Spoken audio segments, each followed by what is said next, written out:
tengok pula masuk kepada slide berikutnya, iaitu berkaitan dengan beberapa perhatian yang perlu kamu berikan ketika kamu menjawab peperiksaan. Anak-anak, perkara yang penting sekali, kamu kena tengok soalan itu nyatakan ke, senaraikan ke, jelaskan ke, terangkan ke. Sebab apa? Yang kebat tu kejap lagi dia ada cara lain pula nah. Sebab apa anak-anak? Mungkin kesilapan kamu menjawab berpunca daripada kamu tidak melihat kata tugas ini dengan betul. Kalau soalan itu nak jawapan dia terangkan, tetapi kamu tidak menjawab seperti kehendak terangkan, kamu hanya menjawab isi saja tanpa huraian, maka markah kamu akan kuranglah, ya. Okey, seterusnya ialah kamu kena bagi perhatian kepada kehendak soalan yang sama ada 2, 1 ataupun 3 ataupun 4. Berikutnya ialah kamu kena faham juga kehendak soalan yang berikutnya ialah dia nak apa. Soalan tu nak minta kamu jawab apa. Mungkin jawab maksud, mungkin jawab punca ataupun sebab ataupun faktor sama, ya. Kalau punca, sebab, faktor adalah perkara yang sama. Kemudian mungkin soalan nak cara, langkah, bagaimanakah jauhi, ataupun bagaimanakah nak tangani dan sebagainya. Maka Ustazah nak pesan kepada kamu, kalau soalan itu nakkan langkah ataupun bagaimana ataupun cara, kamu terus kena faham, ya, jawapan kamu mestilah dalam bentuk ayat perbuatan. Iaitu bila ayat perbuatan, maknanya kamu kena gunakan imbuhan men ataupun ber. Okey, seterusnya ialah soalan yang berkehendakkan kamu menjawab kesan. Okey, kalau kesan biasanya dia ada dua, sama ada kesan baik ataupun kesan buruk. Jadi kamu pandanglah kepada kehendak soalan tersebut, ya. Kalau akibat, biasanya akibat yang tidak baiklah, ataupun implikasi, biasanya implikasi yang tidak baiklah. Kemudian seterusnya soalan berkehendakkan kamu menjawab hikmah, kelebihan ataupun kebaikan. Ianya lebih kuranglah, ya, hikmah, kelebihan, kebaikan tu jawapannya adalah jawapan yang positif, jawapan yang baik-baiklah. Okey, itu tentang perhatian yang pertama di slide ini yang kamu mesti tengok. Kemudian seterusnya, perhatian yang perlu juga kamu berikan kepada soalan, andai kata soalan tersebut soalan perbezaan, maka kamu bila soalan itu perbezaan, kamu mesti jawab dalam bentuk jadual ataupun dalam bentuk kotak lah kita panggil, ya. Kalau perbezaan di antara haji dan umrah, satu kotak haji, satu kotak umrah, itu cara jawab yang cantik lah, ya. Kemudian kalau ditanya syarat, maka jawablah syarat. Ataupun seterusnya riwayat hidup ataupun sumbangan. Riwayat hidup dan sumbangan adalah untuk tokoh, ya. Kemudian kalau pengajaran, pengajaran semua ni sekejap lagi dia ada contoh-contoh dia lah. Okey, seterusnya kita pergi kepada slide yang berikutnya pula, iaitu, ya, yang ni anak-anak, soalan nak kamu faham cara jawab untuk soalan fokus ni, yang berfokus ni. Contohnya, kalau soalan itu tanya kepada individu, terhadap individu. Semua ni ada contoh, kejap kita tunjuk contoh. Maka jawapan kamu mestilah berkaitan dengan individu. Kalau soalan nak terhadap masyarakat, maka jawapan kamu hendaklah berkaitan dengan masyarakat. Dan yang keduanya berkaitan dengan aspek. Dan untuk makluman kamu, KSSM ni terutamanya bahagian fiqh dan juga bahagian sirah. Banyak aspek, ya. Jadi kamu jawablah ikut aspek yang dikehendaki, ya. Sebab yang ni kalau kamu jawab tak ikut yang dikehendaki, tak ikut aspek yang dikehendaki, memang tidak akan orang kata betul lah jawapan kamu, dan tidak boleh kamu tak akan dapat markah lah. Okey, kemudian berkaitan dengan markah pula, kamu kena bagi perhatian juga, ya. Kejap lagi saya akan tunjuk di contoh bagaimana markah ini akan mempengaruhi jawapan kamu, dan bagaimana jawapan itu sebenarnya memang pemarkahan dia itu bergantung kepada markah dia tu. Okey, kita tengok slide berikutnya, slide seterusnya. Okey anak-anak, ini contoh-contoh je lah yang Ustazah bawa di sini untuk Ustazah nak peringatkan kepada kamu, seandainya kamu berada di meja peperiksaan nanti, tangan kamu silalah, ya, gunakanlah pen merah ataupun pen biru ataupun pensel, ya. Yang ni bukan untuk menulis jawapan, tetapi untuk menulis di soalan itu, ya. Kalau kamu jumpa soalan, kamu kena garis ataupun kamu kena bulatkan. Okey, kita tengok kepada soalan nombor 1. Dia nak bentuk perbuatan mempersendakan agama. So jawapan kamu mestilah jawab bentuk perbuatan. Okey, kemudian kalau soalan kedua, inilah yang Ustazah katakan tadi. Soalan ini nakkan kesan, nak kamu jawab kesan perbuatan mempersendakan agama terhadap individu. Yang Ustazah garis biru itu adalah sangat penting sebab jawapan kamu mestilah berkaitan dengan individu. Kalau Ustazah cadangkanlah kepada kamu, kalau jawapan itu tanya ataupun minta kamu jawab terhadap individu, cantiknya ayat kamu itu, isi jawapan kamu letaklah perkataan individu. Ya, contoh dia, dua kesan perbuatan mempersendakan terhadap individu ialah dash yang pertama, kamu nak kata apa? Individu tersebut hidupnya akan dimurkai oleh Allah. Gitulah.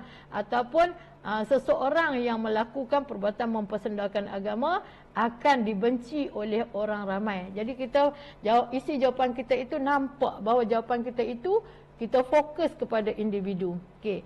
Manakala berkaitan dengan pengajaran, yang seperti Ustazah katakan tadi, soalan bonus untuk kamu, kalau di sini diminta dua, mempersendakan agama, kita hendaklah mengelakkan perbuatan mempersendakan agama. Di mana kita ambil poin itu? Kita ambil di ulasan ayat yang diberikan dan juga di soalan satu tu kita nampak perkataan mempersendakan agama. Maka itulah jawapan yang kita boleh jawab. Itu cara nak jawab pengajaran yang menjadikan kamu mudah untuk menjawab. Okey. Seterusnya kita tengok contoh yang berikutnya. Nyatakan maksud korban. Jadi dia nak maksud korban. Jadi dalam maksud ni Ustazah pasti Ustazah ataupun Ustaz kamu dah mengajar kamu cara menjawab pengajaran, cara menjawab maksud mestilah tepat seperti mana yang kamu tengok dalam buku teks. Dan maksud ini ada maksud pendek, ada yang maksud dia panjang. Maka kalau pendek pun kena jawab pendek lah, kalau panjang pun kena jawab panjang lah. Okey. Kemudian kalau kita tengok soalan nombor 3 itu cara, cara untuk membahagikan daging korban. Jadi itu dia punya, kenapa Ustazah garis, itu adalah poin dia sebenarnya. Okey. Seterusnya kita tengok slide yang berikutnya sebab Ustazah akan go through sekali lalu je lah ya. Okey. Kita tengok pula kepada soalan ini adalah bidang soalan nombor 4 lah, bidang tokoh lah, sirah dan tokoh. Iaitu kita tengok di sini dia nakkan kepada riwayat hidup. Jadi kita garis riwayat hidup itu. Soalan yang kedua pula nakkan kepada sumbangan. Kita garis perkataan sumbangan. Kemudian yang ketiga ni yang Ustazah nak highlightkan kepada kamu, dan mungkin setengah sekolah yang Ustazah dah pergi bagi ceramah, Ustazah dah maklum ya, ceramah teknik menjawab ya. Ada beberapa sekolah yang Ustazah pergi, Ustazah dah tunjuk soalan ini, dan setengah sekolah, ada sekolah yang dah pun menjawab soalan ini. Jadi apa yang penting di sini ialah kamu kena garis, dia punya stimulus dia menceritakan tentang sifat Imam Abu Hanifah yang kuat beribadah. Maka soalannya, bagaimanakah anda mencontohi sifat di atas? Maka sifat di atas itu ialah sifat kuat ibadah. Jadi kebat yang hendak kamu bina itu berkaitan dengan kuat beribadah, bukan rajin belajar, bukan sopan santun ya. Kalau ikut sifat, banyak sifat, tetapi di sini dah difokuskan, iaitu dikecilkan kepada kuat beribadah. Maka kebat kamu kuat beribadahlah. Contohlah ya. Sampaikanlah kebat kamu tu berkaitan dengan kuat ibadah, menjadikan kamu pelajar yang cemerlang. Okey, itu soalan nombor 4 ni. Okey, seterusnya kita tengok slide berikutnya.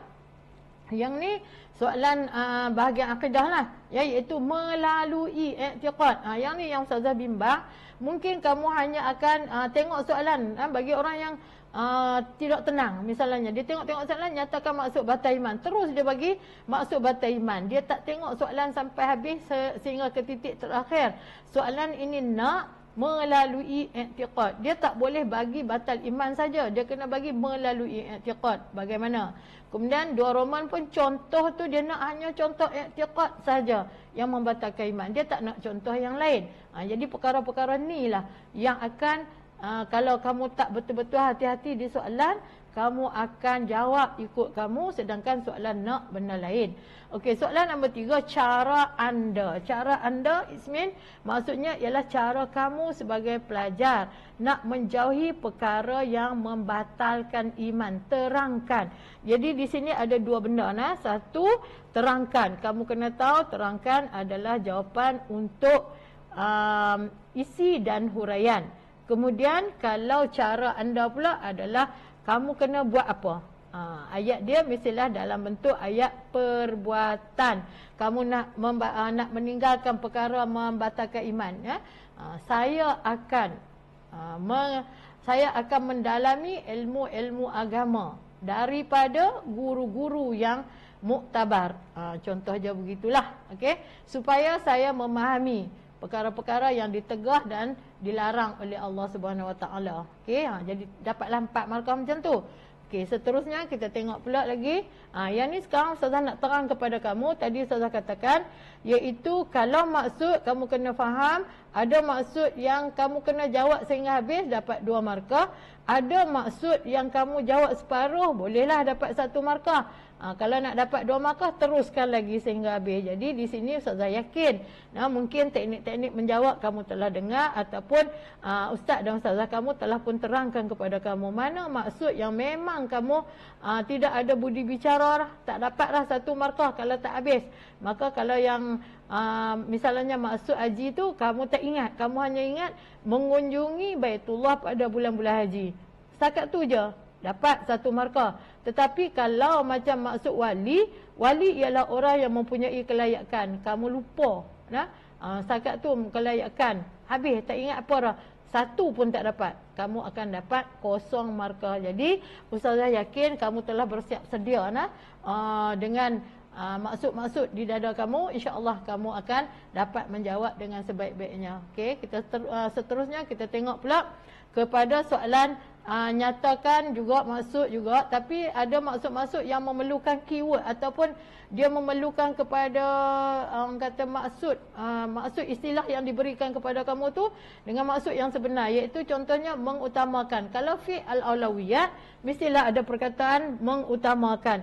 Kalau kamu hanya tulis fi al-aulawiyat ialah perkara yang sepatutnya didahulukan berdasarkan prinsip syarak, insya-Allah kamu tak dapat markah lah tu. Bukan insya-Allah dapat markah sebab kamu tak letakkan al-aulawiyat itu, iaitu mengutamakan. Begitu juga dengan keseimbangan. Kalau kamu setakat tulis keseimbangan dalam wasatiyah ialah memenuhi keperluan secara sempurna dalam semua keadaan, memang tak dapat markah lah. Itu Ustazah nak nyatakan kepada kamu. Kamu bacalah, hafallah elok-elok maksud ini, insya-Allah kamu boleh jawab. Okey, seterusnya kita tengok pula, ini adalah contoh lah. Jadi misalnya kalau maksud ar-raqib, okey, kamu bayangkan dia punya jawapan itu, kamu jawab 1 dapat markah, ataupun kalau kamu tak jawab, tak selesai jawapan kamu itu, kamu 0 markah. Okey, begitu juga dengan maksud akad. Okey, seterusnya kita tengok berikutnya. Slide yang berikutnya kita tengok, ni contoh yang Ustazah nak nyatakan tadi. Kamu tengoklah nama Allah ar-raqib, nama Allah Subhanahu Wa Taala yang menunjukkan bahawa Allah Maha mengawasi. Okey, mengawasi itu adalah clue dia, kata kunci dia yang kena ada. Okey, kalau salah tak tulis mengawasi, kamu tulis melihat, maka tak dapatlah markah di sini. Okey, dapat ini separuh-separuh, kamu akan dapat juga 1 markah kalau kamu setakat mengawasi saja. Seterusnya kamu sambung lagi semua perbuatan, dalam semua perbuatan dan keadaan, minta maaf, kalau kamu sambung lagi semua perbuatan dan keadaan makhluk, insya-Allah kamu dapat 2 markah. Okey, kemudian kita tengok kepada maksud akad tadi. Kalau kamu tulis ijab sahaja, dalam ijab dalam urusan perniagaan dan keuangan, tak dapatlah markah kamu, sebab bila akad ini dia melibatkan ijab dan qabul. Okey, jadi itu cara dia kalau maksud. Jadi kena hati-hatilah, insya-Allah kepada pelajar-pelajar yang memang dah bersedia tu, mudahlah nampak apa yang Ustazah bagi ni. Dan kepada pelajar-pelajar yang tak bersedia ataupun bersedia tetapi tak seberapa, Ustazah harap kamu jawab juga setakat kemampuan kamu. InsyaAllah jawapan kamu itu akan dibantu oleh penanda kertas nanti, InsyaAllah. Okey, kita tengok kepada seterusnya jawapan bagi soalan huraikan.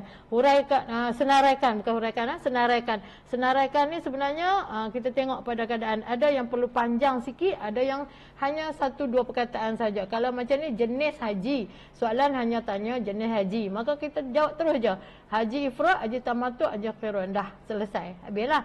Okey, kita tengok seterusnya, senarai yang berikutnya. Okey. Kalau yang ni, senaraikan era pemerintahan kerajaan Islam mengikut urutan. Itu soalan dia tulis itu, mengikut urutan. Maka jawapan kamu mestilah mengikut urutan. Ya, kamu kena faham urutan dia bermula dengan zaman Rasulullah, zaman Khulafa' Ar-Rasyidin, zaman Umayyah, zaman Abbasiyah dan seterusnya zaman Umayyah. Kalau kamu tersilap letak, kamu letak kerajaan Umayyah di atas, lepas tu barulah zaman Rasulullah, maka jawapan kamu tidak tepat dengan kehendak soalan, iaitu mengikut urutan. Jadi tolong hati-hati ya. Pesanan Ustazah di sini ialah tolong hati-hati. Sebab itu yang poin pertama yang paling besar yang Ustazah nak nyatakan kepada kamu di sini ialah baca soalan sehingga ke titik akhir. Okey, seterusnya kita tengok lagi. Ini contoh lagi lah. Senarai, contoh kepada senarai tadi lah. Senaraikan 2 individu yang diberi tanggungjawab selain pemimpin. Jadi di situ dia lah, soalan ni dah letak selain pemimpin. Maka bila letak selain pemimpin, jawapan lain lah yang kamu kena ada. Jangan lagi letak pemimpin, tak akan betul dah jawapan kamu yang tu. Maka tulislah lagi, iaitu suami, isteri, anak, pekerja dan sebagainya lah.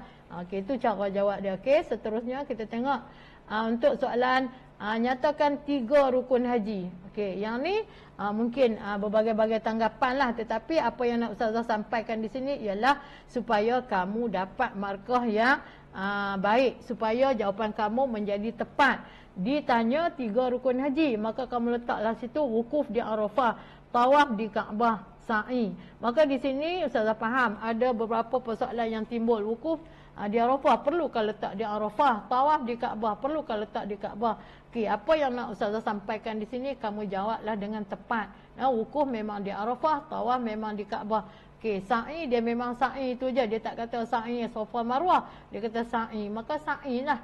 Okey, seterusnya kita tengok yang putih tu, jawapan yang tak dapat markah ni sebab tak ikut soalan. Soalan ini hanyalah nyatakan. Maka kalau kamu jawab lebih pula, walau seketika pada 9 Zulhijjah, dia dah jadi soalan jelaskan. Okey, kalau siapa tersilap buat yang ni, bergantunglah kepada keadaan. Kalau kata soalan jawapan kamu itu diterima, alhamdulillah lah diterima. Tapi kalau jawapan kamu tidak diterima, maka punca dia ialah sebab kamu tidak menjawab soalan nyatakan. Okey, itu cara dia. Okey, baik. Seterusnya kita tengok slide yang berikutnya. Ini adalah contohlah senaraikan jenis akad dan muamalat dalam Islam. Okey, senarailah jenis dia apa dia? Perkongsian, kemudian apa lagi ya? Kemudian senaraikan 3 negara. Yang ni senanglah. Kalau yang nombor 1 tadi, dia nak jenis akad, bukan dia nak contoh akad. Okey, ini jawapan dia. 4 jenis akad dalam muamalat Islam ialah pertukaran, perkongsian kebajikan. Maka dia tak nak contoh. Contoh daripada setiap jenis akad tidak diterima. Okey, jangan bubuh perkongsian tu, kamu jangan bubuh jual beli. Tak payahlah, bubuh itu saja. Okey, kalau negara ni 3 negara yang berpegang dengan mazhab Syafi'i, maka senaraikan negara ajalah. Yang ni soalan yang mudahlah. Okey, kita tengok seterusnya.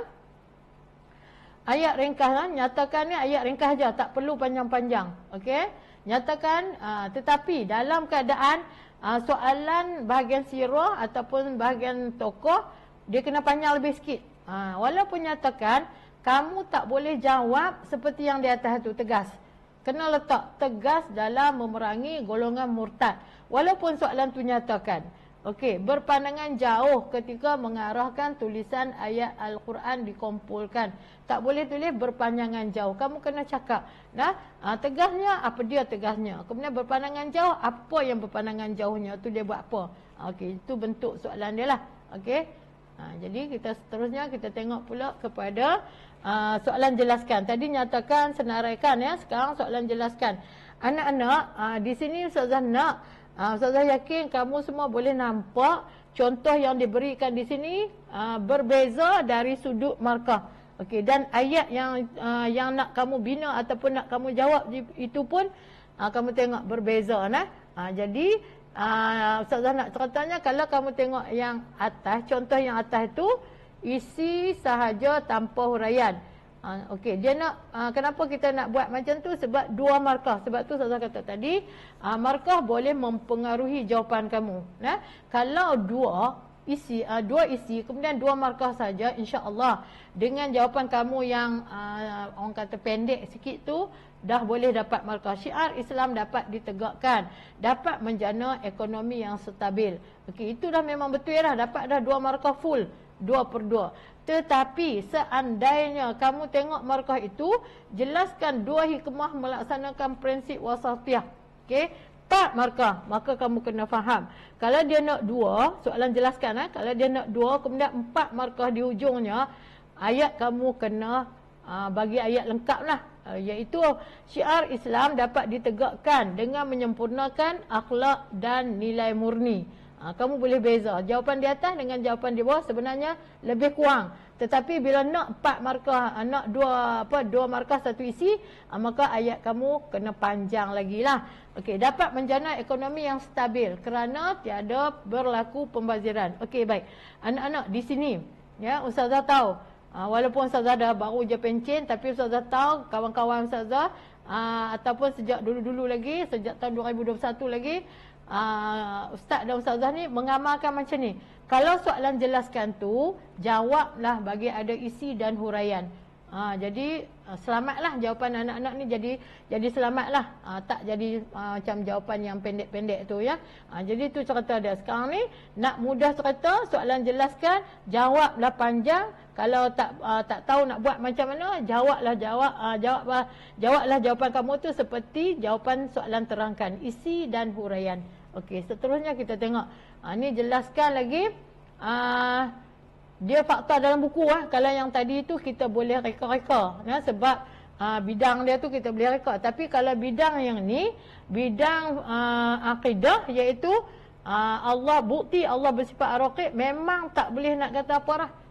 Memang kena ikut seperti mana dalam buku. Begitu juga dengan faktor kegemilangan, ya, faktor kegemilangan. Walaupun soalan jelaskan, tapi ayat kamu kena lengkap. Contohnya, jelaskan 2 faktor kegemilangan kerajaan Abbasiyah. Okey, jawapan dia, mencontohi strategi peperangan Al-Qaradis dalam menghalang serangan musuh. Jawapan itu lengkap, ayat lengkap. Inovasi peralatan peperangan yang lebih moden dan canggih, menggunakan senjata seperti manjanik, barut dan sebagainya. Maka itu perbezaan-perbezaan ayat yang mana soalan jelaskan, tapi kita bergantung kepada markah. Kena panjang sikit lah cerita dia tu, ayat kamu tu. Okey, kita tengok seterusnya kepada slide yang berikutnya, iaitu yang ni terangkan. Okey, terangkan, kamu tengok soalan dia, terangkan 2 kesan mengamalkan sifat mahmudah.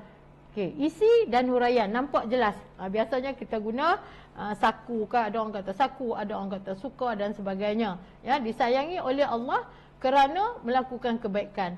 Jiwa akan menjadi tenang tanpa gangguan mental kerana patuh perintah Allah. Jadi soalan terangkan ni kita nampak, tapi soalan jelaskan tu kita macam tak berapa nampak nak buat ayat bagi lengkap tu macam mana. So ayat lengkap tu sebenarnya kalau kata kamu tak mahir nak buat, teruslah jawab macam soalan terangkan. Lebih mudah lagi. Okey, seterusnya kita tengok slide yang berikutnya. Okey, soalan pengajaran, iktibar dan ibrah.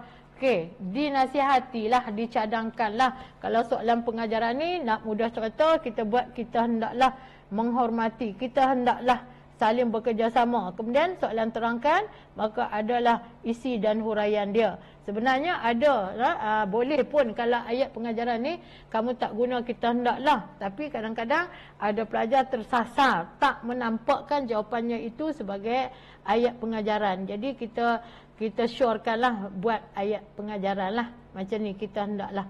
Okey, seterusnya kita tengok pula berikutnya.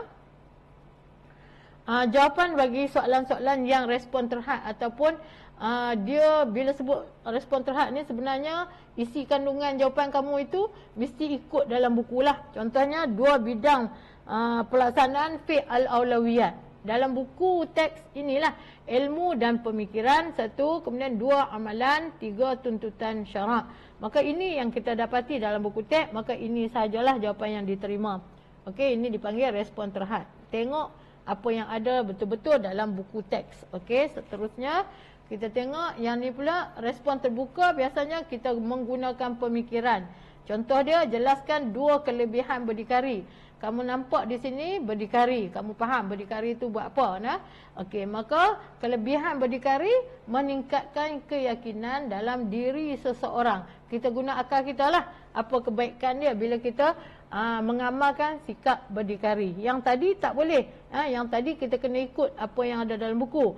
Kalau yang ni bahagian hadis ni, konsep berdikari ni kelebihan dia kita guna akal kita sendiri, dan juga termasuk juga kalau ada dalam bahagian tilawah ataupun dalam bahagian dalam bidang apa adab, banyak jugalah kita akan jumpa soalan yang menggunakan akal fikiran kita sendiri. Okey, kita tengok slide yang berikutnya, iaitu berkaitan dengan soalan respon terbuka yang menggunakan pemikiran. Sama juga dengan tadi, cuma di sini Ustazah nak tunjuk pada kamu tadi 2 markah, yang ini 4 markah. Kamu tengok ayat 2 markah dengan ayat 4 markah.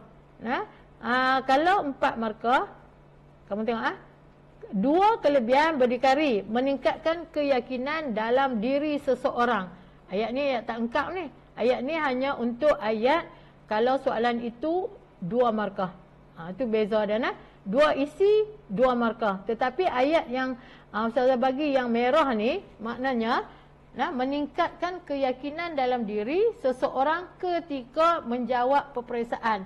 Ni ayat lengkap. Maka dapatlah 2 isi 4 markah. Kalau kamu buat macam ayat di atas tu, itu adalah untuk soalan 2 isi 2 markah. Kalau lah, okey, di sini timbul persoalan. Kalau pelajar kata, Ustazah saya buat setakat soalan itu 4 markah, jelaskan. Dia nak 2 kemudian 4 markah. Tapi saya tak pandai nak buat ayat, saya buat setakat meningkatkan keyakinan dalam diri seseorang. Dapat tak 1 markah? Okey. Yang ni Ustazah nak maklumkan kepada kamu, bergantunglah. Kadang-kadang kemungkinan dapat ataupun kemungkinan tak dapat. Jadi Ustazah nak kamu orang kata berfikirlah dengan lebih jauh sikit, jawablah lebih sikit. Mungkin ayat tu pendek tapi dia boleh memberi kefahaman, dapat meningkatkan keyakinan dalam diri seseorang. Pendek je tu ketika menjawab peperiksaan, bukan panjang mana pun kan. Okey, seterusnya kita tengok slide yang berikutnya. Yang ni aspek, kita fokus kepada soalan berkaitan dengan aspek. Anak-anak, inilah soalan-soalan yang kadang-kadang orang kata menyebabkan kamu hilang markah bila kita baca soalan tak habis. Contohnya kalau kamu baca setakat 2 hikmah pensyariatan ibadah haji dan umrah, jadi bahaya sangat-sangat. Maka jawapan kamu tak pergi sampai kepada aspek rohani. Dapat meningkatkan keimanan kepada Allah, belum lagi sampai aspek dia. Dapat menghapuskan dosa, belum lagi sampai ke aspek dia. Jadi di mana aspek itu? Aspek itu ialah dengan pelaksanaan ibadah haji dan umrah yang sempurna. Okey, sebab dia nak rohani. Dengan kerana pengabdian tu rohani lah, yang kukuh kepada Allah. Jadi sampai macam itulah jawapan kamu. Okey. Seterusnya kita tengok pula jawapan fokus lagi terhadap individu. Okey, Ustazah nak tunjuk kepada kamu jawapan bila fokus kepada terhadap individu atau masyarakat. Macam mana cara jawab dia? 2 kesan perbuatan mempersendakan agama terhadap individu ialah individu itu akan dimurkai oleh Allah. Soalan ini soalan terangkan, kita letaklah huraian, kerana melakukan dosa.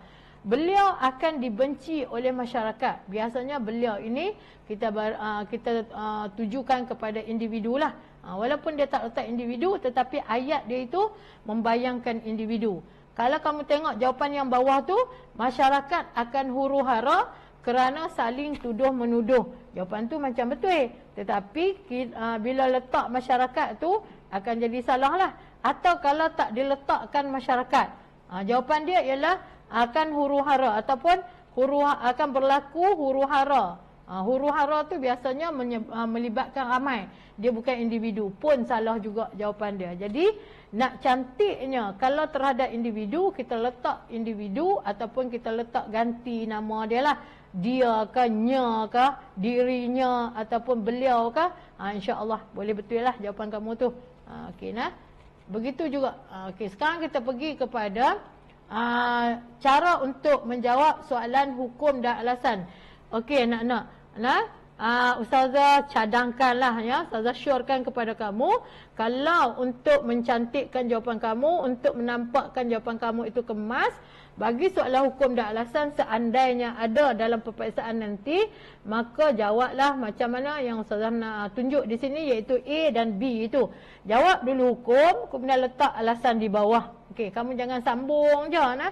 Kadang-kadang kita tak perasan ya, jawapan kamu tu ada alasan. Jadi cantiknya buat macam yang Ustazah nampakkan kepada kamu di sini, hukum, kemudian alasan. Ali menyembelih ayam menggunakan pembaris. Okey, hukumnya tidak sah. Okey, alasannya pembaris bukan merupakan alat sembelihan. Macam tu. Abu mengheret kaki binatang ke tempat sembelihan. Okey, hukumnya makruh. Alasannya kerana memudaratkan binatang tersebut. Lebih kurang macam itulah jawapan dia. Hukum tu atas, alasan tu bawah. Okey, seterusnya. Okey, ini adalah untuk soalan perbezaan anak-anak. Buatlah kolom ataupun buatlah jadual ataupun buatlah kotak sebegini rupa. Dan untuk aspek itu, kalau soalan itu berkendakkan siap-siap dinyatakan dari aspek pelaksanaan, dari aspek tempoh masa.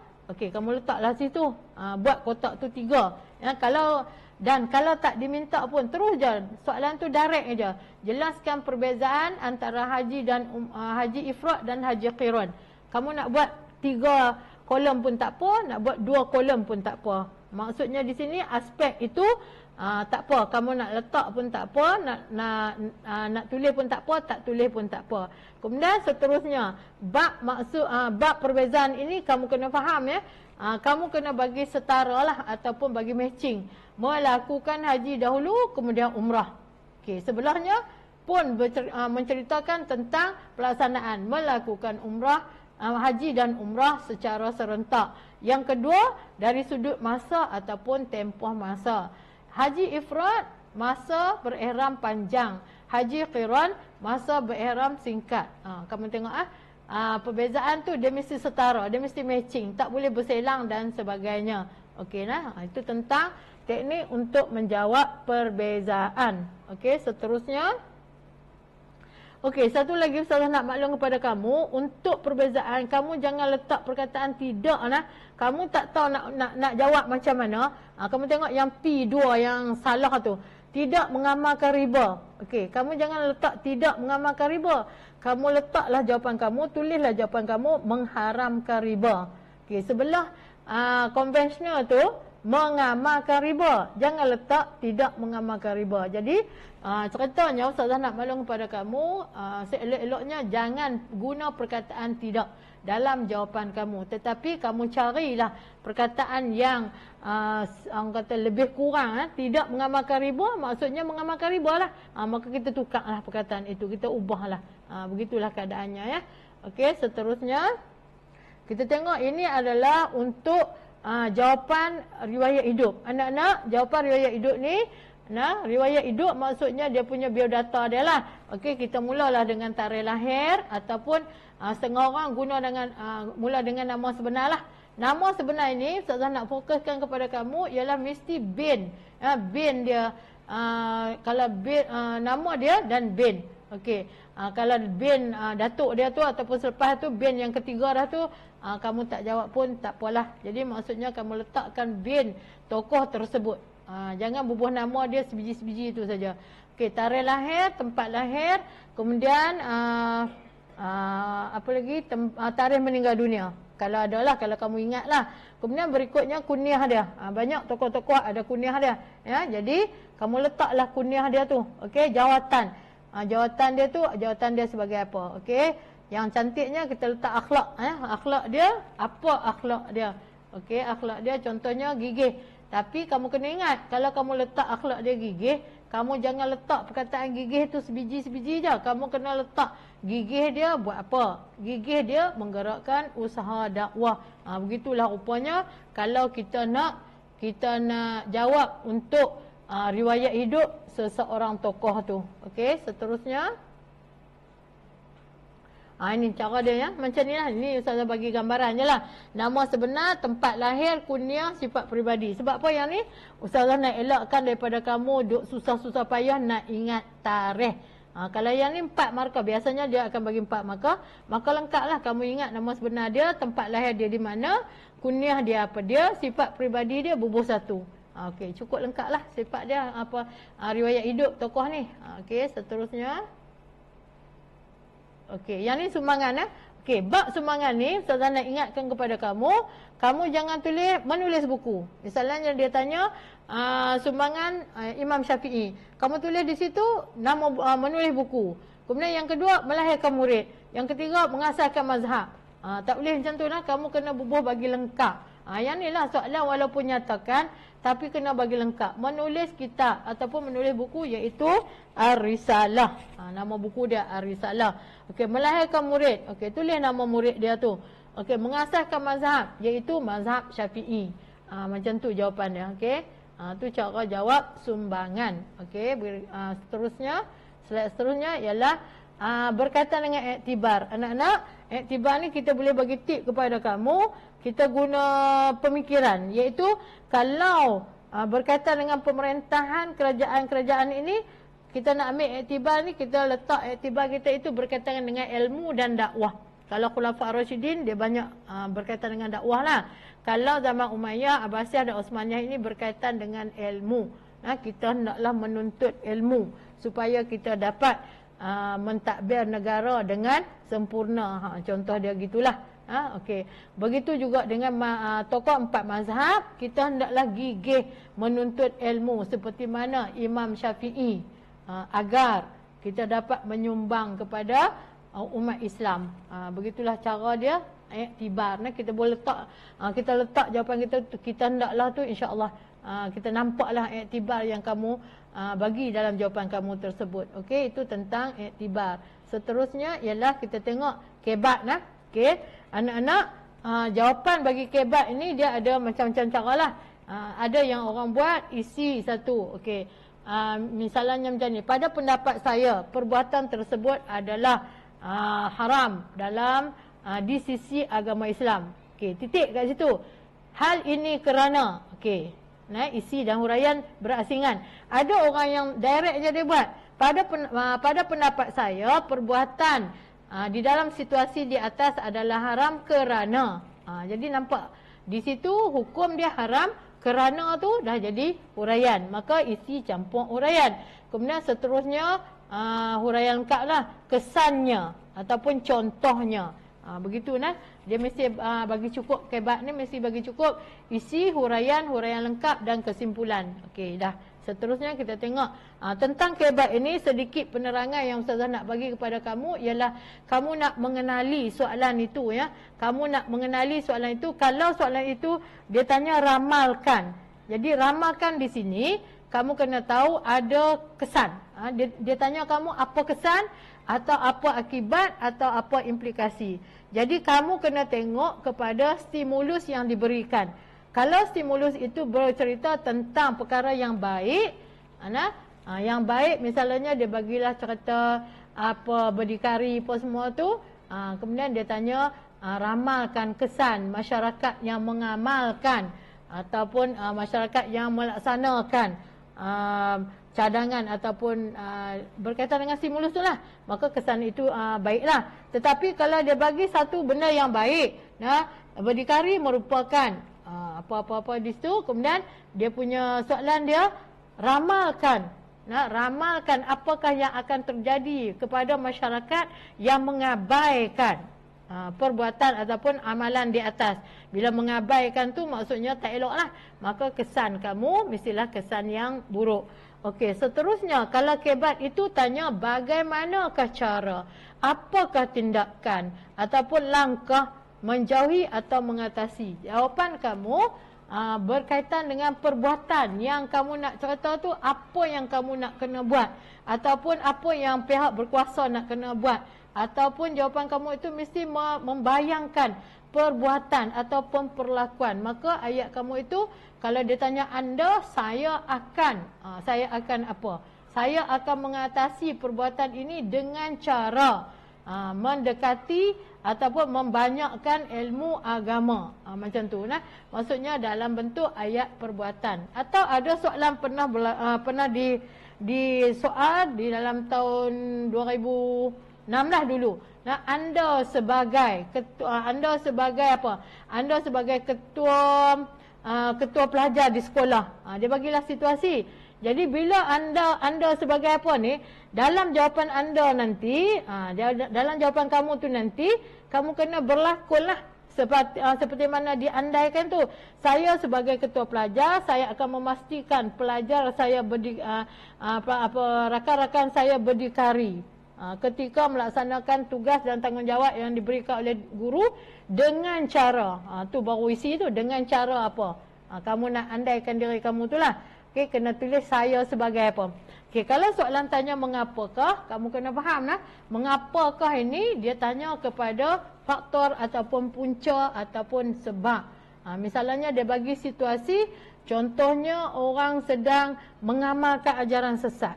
Dia bagi gambar ke ataupun dia bagi ayat ke, ayat Quran ke berkaitan dengan ajaran sesat. Kemudian soalannya dia akan bagi mengapakah situasi ataupun mengapakah perkara di atas masih lagi berleluasa. Maka jawapan kamu kena bagi tahu punca lah. Nah, masalah di atas ataupun situasi di atas terus berleluasa kerana masyarakat tidak memahami ilmu agama yang mantap. Hal ini menyebabkan mereka mudah terpengaruh dengan anasir-anasir yang tidak baik. Jadi mengapa nah? Soalan tanya mengapa, okey? Kemudian kalau soalan tanya pendapat, dia ada soalan-soalan yang tanya kemukakan pendapat anda. Anak-anak, kalaulah soalan kebat yang tanya pendapat ini, Ustazah cadangkan kepada kamu baca stimulus bagi faham.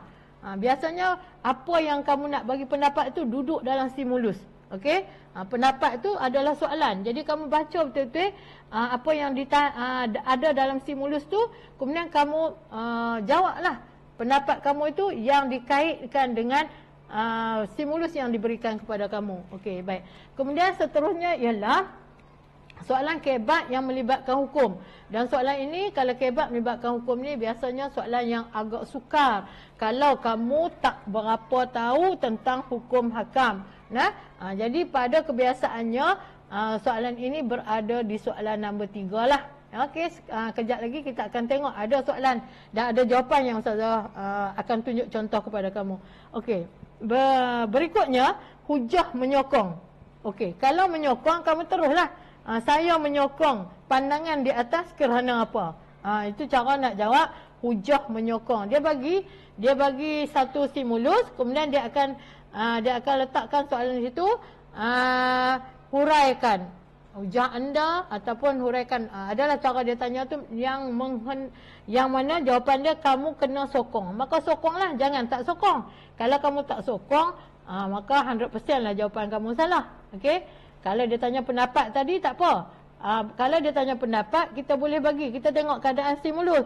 Mungkin ada 2 pendapat, maka kita bagi pendapat kita yang mana pun tak apa. Tapi kalau direct dia suruh sokong, maka kena sokonglah. Macam tu cara jawapan dia. Okey, kalau bagi soalan hubung kait, kamu kena faham soalan hubung kait ini soalan yang agak sukar kamu nak jawab, kerana kamu kena hubungkan apa yang diadakan dalam stimulus dengan apa yang ditanya di dalam soalan. Contoh dia bagi tentang ar-raqib, iaitu Allah Maha menguasai. Okey, dia bagilah satu stimulus, kemudian dia kata hubung kaitkan sifat Allah di atas dengan dia bagilah dengan situasi yang ada di masa kini apa dia. Jadi kalau hubung kait ni, Ustazah yakin kalau Ustazah sekolah-sekolah yang Ustazah pernah bagi ceramah tu dah ada contoh dan sebagainya, maka buatlah seperti mana yang telah diberikan kepada kamu. Okey, tu tentang kebat. Okey, seterusnya kita tengok kepada slide yang berikutnya, masih lagi tentang kebat, iaitu anak-anak. Tolonglah Ustazah minta tolong sungguh-sungguh, sebab kita mendapati calon ini memang Ustaz dan Ustazah dah bagi tahu dah, selalu bagi tahu dah, tetapi mereka masih mengulangi, iaitu perkataan-perkataan yang jangan guna, tak boleh digunakan, dilarang kamu menggunakan perkataan. Dan selain itu, di samping itu juga, ia juga seterusnya atau serta begitu juga, bahkan akhir sekali dalam kamu punya kebat. Sebab dia, perkataan-perkataan ini dia menunjukkan perkara yang sama, cuma kamu tambah aja perkara yang sama tu, maka ayat kebat kamu itu tidak berlaku perubahan daripada huraian ke huraian lengkap, ataupun daripada isi kepada huraian. Dia tidak berlaku kesinambungan. Sebaliknya dia berlaku perkara yang sama. Jadi tolong ambil perhatian ya. Selain itu ni selalunya ada dalam jawapan kebat yang pernah saya jumpa lah ya, jawapan selain itu ataupun begitu juga. Dia selalu calon akan jawab benda yang sama sebenarnya, tapi calon dah menyatakan dia dah ada isi, ada huraian, ada huraian lengkap. Sedangkan bila dia letak selain itu, kalau diisi, maka selepas selain itu adalah masih lagi isi, tak dikira sebagai huraian. Okey, itu tentang perkataan-perkataan yang perlu dielakkan. Okey, seterusnya ini jawapan kebat yang melibatkan hukum anak-anak. Kamu boleh je jawab ni, jawapan yang Ustazah bagi itu adalah jawapan yang kita buat macam tu, tapi kamu nak ubah macam mana pun tak apa. Tapi apa yang penting ialah kata dia kebat ini melibatkan hukum. Jadi jawapan hukum tu kena ada dalam jawapan kamu. Kamu nak letak di tengah kan, nak letak di awal kan, terpulang. Tetapi secantik-cantiknya jawapan kalau melibatkan hukum, kita letak hukum tu di dulu. Kita letak hukum tu atas supaya orang nampak, oh ini isi dia. Kamu nak menyatakan hukumnya kan. Okey, Encik Ahmad telah meninggal dunia dan meninggalkan 2 orang anak angkat lelaki. Beliau telah mewasiatkan semua hartanya kepada kedua-dua anak angkatnya dengan kadar 1/2 setiap seorang. Apakah pendapat anda? Pada pendapat saya, wasiat itu tidak, ataupun wasiat tersebut tidak sah. Tidak sah tu hukumlah. Kenapa jadi tak sah? Jadi isi dan huraian. Kenapa jadi tak sah? Kerana tu dah jadi huraian. Kerana tidak mengikut syariat Islam. Syariat Islam tidak mengikut syariat Islam itu huraian. Jadi syariat Islam itu apa? Masuk kepada huraian lengkap. Hal ini disebabkan harta yang hendak diwasiatkan tidak boleh melebihi 1/3 daripada harta tersebut. Okey, maka itu kedudukan dia kebat ni yang melibatkan hukum. Kita kena hurai betul-betul hukum, kemudian why, kenapa, kita kena bagi kenapa, kemudian mengapa, dia kena mengapa dan kesannya apa pula. Yang ni tak ada kesan ya. Okey, baik, kesimpulannya kita hendaklah menguruskan wasiat dan faraid mengikut hukum syarak agar semua pewaris mendapat hak ataupun bahagian mereka dengan sempurna. Okey, ini contohlah untuk kebat kalau melibatkan hukum. Kalau kamu tak tahu hukum ataupun kamu tak ingat hukum, memang sukarlah untuk kamu jawab kebat bahagian ni. Okey, seterusnya kita tengok ini contoh kebat. Contoh kebat yang hubung kaitkan ataupun mengaitkan. Antara cara untuk mendisiplinkan pemandu pengangkutan awam ialah pihak JPJ meletakkan pegawainya yang menyamar sebagai penumpang dalam kenderaan tersebut. Huraikan pendapat anda berkaitan langkah tersebut dengan mengaitkannya dengan nama Allah Ar-Raqib. Kamu tengok stimulus yang di atas tu, kamu kena kait dengan nama Allah. Okey, jadi jawapan dia, kita tengok contoh jawapan dia. Kita tengok macam mana contoh jawapan dia. Langkah tersebut sangat berkesan kerana pemandu akan sentiasa berhati-hati ketika memandu. Di sini tidak ada hubung kait lagi, kita terus lagi pergi. Hal ini disebabkan dia yakin ada pegawai yang memantau perbuatannya. Okey, yang ni huraian dia. Huraian dia pun belum nampak lagi dia punya hubung kait dia. Seterusnya kita tengok huraian lengkap. Keadaan ini bertepatanlah dengan sifat Ar-Raqib yang mana jika manusia beriman, dia akan sentiasa berhati-hati dalam tindak tanduknya.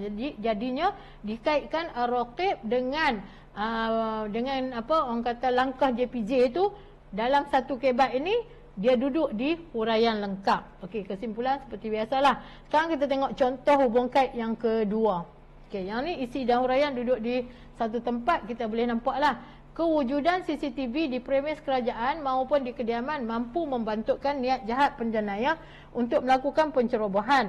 Kaitkan kenyataan di atas dalam konteks keimanan kepada Allah Subhanahu Wa Taala yang bersifat Ar-Raqib. Okey, kita tengok jawapan Nana. Isi pun dah nampak dia hubung kaitkan. Okey, dia kaitkan siap-siap. Keyakinan kepada Allah Subhanahu Wa Taala yang bersifat Ar-Raqib, iaitu Maha mengawasi, dan kewujudan CCTV akan melahirkan rasa waspada kepada seseorang yang berniat untuk melakukan jenayah. Jadi di sini isi tu dah nampak hubung kait. Yang contoh yang Ustazah bagi awal tadi tak berapa nampak hubung kait dia tu. Sebab dia duduk di huraian lengkap, tapi yang ni siap-siap ada di isi. Maka terpulanglah kepada calon. Yang penting kita kena kaitkan stimulus dan kita kena kaitkan jawapan tersebut. Okey, ini tentang kebat ya. Okey, seterusnya kita tengok.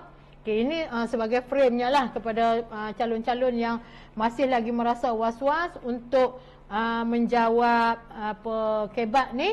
Sebenarnya Ustazah nak maklumkan kepada kamu, kebat merupakan jawapan yang paling senang kamu dapat markah, dan pada kebiasaannya kebatlah membantu kamu atau membantu calon-calon yang sebelum-sebelum ni lah. Kebatlah sebenarnya tempat yang paling banyak sekali memberi markah kepada calon. Sebab lain-lain soalan itu kadang-kadang soalan fakta, di mana calon tak berapa ingat fakta. Tapi kalau kebat ini sebenarnya dia kamu boleh reka, tetapi apa yang kamu nak reka jawapan kamu itu jangan lari daripada stimulus ataupun daripada soalan yang ditanya kepada kamu. InsyaAllah kamu boleh jawab dengan sebaik-baiknya bagi soalan kebat ni pada Ustazah lah. Setelah Ustazah tunjuk tadi, ramalkan, mengapakah, kamu tahu je cara ramalkan, nak ramal apa, mengapakah tu nak jawab macam mana, kerana. Kalau dia tanya punca, kita jawab punca. Begitulah keadaannya. Okey, nak jadi Ustazah rasa dah habis bab-bab kebat ni. Sekarang saya rasa ini sajalah ya, yang dapat Ustazah bagikan ataupun bincangkan dengan kamu, sedikit tip-tip yang akan membantu kamu di meja peperiksaan nanti. Sebenarnya pada Ustazah, ilmu yang kamu peroleh daripada Ustaz dan Ustazah kamu tu dah terlalu banyak dah sebenarnya. Cuma apa yang Ustazah nak bentangkan ataupun nak ceritakan kepada kamu ini adalah sebagai revision ataupun sebagai ulang kaji saja. Perkara-perkara penting yang perlu kamu tengok dan kamu ingat. Dan Ustazah yakin, ya, Ustazah yakin especially ataupun terutamanya anak-anak Kedah, anak-anak SPM Negeri Kedah, semuanya akan mendapat menjawab dengan sebaik-baiknya, kerana pihak Ustazah dan juga pihak rakan-rakan Ustazah jurulatih pendidikan Islam Negeri Kedah telah berusaha keras untuk menyampaikan ilmu-ilmu, cara-cara untuk kamu menjawab pendidikan Islam SPM 1, 2, 2, 3 seruk 1 yang akan kamu duduki tidak berapa lama lagi. Dan ya, kita berdoalah kepada Allah semoga kamu akan mendapat pertolongan Allah ketika kamu menjawab tersebut, disebabkan kamu telah begitu berusaha, kamu telah berusaha bersungguh-sungguh. Jadi sekian, terima kasih. Itu saja yang dapat Ustazah sampaikan kepada kamu. Wabillahi taufiq wal hidayah. Wassalamualaikum warahmatullahi wabarakatuh.